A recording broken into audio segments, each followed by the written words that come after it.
दोस्तों, हम सभी के अंदर कुछ न कुछ खासियत या फिर कमियां अवश्य होती हैं और सामान्य तौर पर यही देखा गया है कि हम अपनी कमियों को तो जान जाते हैं, कभी हम स्वयं समझ लेते हैं तो कभी दुनिया हमें समझा देती है।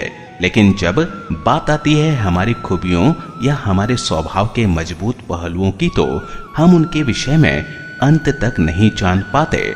कभी कभार ताउम्र हमें मजबूती दिखाने की जरूरत नहीं पड़ती, तो कभी ये भी होता है कि वक्त आने पर हम स्वयं के साथ न्याय नहीं कर पाते। ऐसी स्थिति में यह बहुत जरूरी है कि व्यक्ति पहले से ही इस बात से अवगत हो कि उसके भीतर क्या क्या खूबियां हैं और वक्त आने पर वो किस रूप में बाहर आएंगी।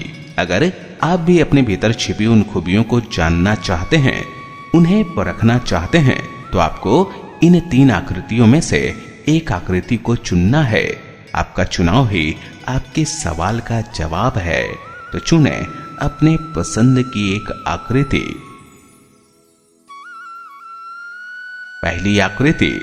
आपके द्वारा चुनी गई पहली आकृति यह बताती है कि आप जितना खुद के बारे में जानते हैं वह बहुत कम है। अभी आपको स्वयं से जुड़ी बहुत सी वास्तविकताओं से परिचित होना है। आप अंतर्ज्ञानी हैं और आपको इस बात का एहसास होना अभी बाकी है। आपकी छठी इंद्रिय जागरूक है, जो आपको आने वाले कल को लेकर पहले ही सजग कर देती है। आपको अपने सपनों को गंभीरता से लेने की आवश्यकता है। आपको जो महसूस होता है या जिस बात का संदेह होता है उसे संजीदगी से समझें। दूसरी आकृति को अपने लिए चुनने का अर्थ यह है कि आप जितना सोचते हैं उससे कहीं ज्यादा दूसरे लोग आपसे प्रभावित हैं। अब समय है जब आप अपनी इस खूबी को पहचानें और इससे संबंधित भूमिका को अपना लें।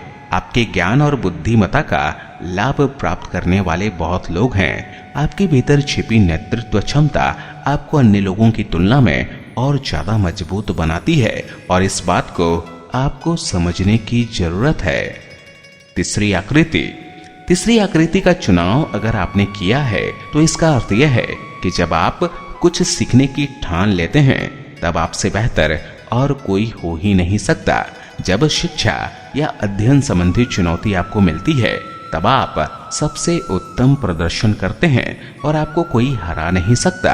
आपको नई नई चीजों में दिलचस्पी लेनी चाहिए, इससे आपके व्यक्तित्व में और विकास होगा। तो दोस्तों, कैसी लगी ये जानकारी आप हमें जरूर बताएं और अपने दोस्तों और संबंधियों के साथ इस वीडियो को शेयर अवश्य करें। इस वीडियो में बस इतना ही।